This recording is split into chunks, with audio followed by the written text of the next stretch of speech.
Hvala lepa. Lepo pozdravljeni.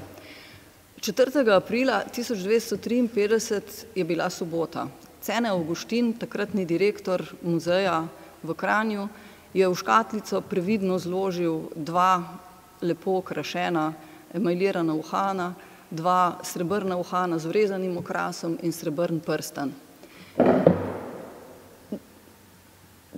Odpravil se je v Ljubljano k arheologu Jožetu Kastelicu, da bi mu najdbe pokazal. Predmete so namreč našli na ploščadi med gledališčem in cerkvijo v Kranju, ko so kopali jame, da bi vanje zasadili drevesa.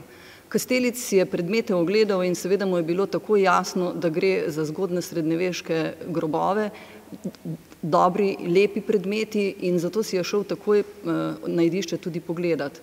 V jamah je opazil veliko količino ostankov kosti mnogih pokojnikov, zato se je odločil, da je smiselno preiskati, kje se grobišče nahaja, in začeli so z izkopom dveh testnih jarkov, ki sta pokazala ogromno količino kosti.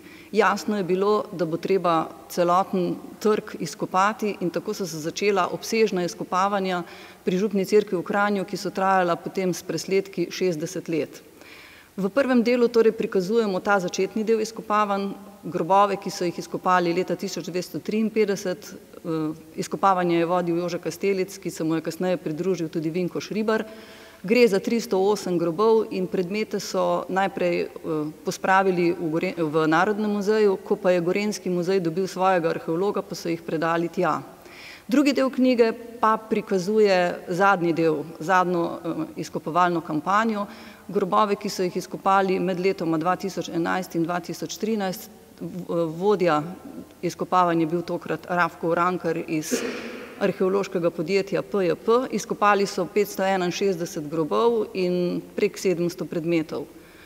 Ta tretji del torej zaključuje kritični prikaz najdb grobov pokojnikov, ki so jih izkopali okrog župne cerkve v Kranju, in daje možnost tako strokovni zainteresirani javnosti, kot seveda tudi nam, za mnoge nadaljnje analize in raziskave. Hvala lepa.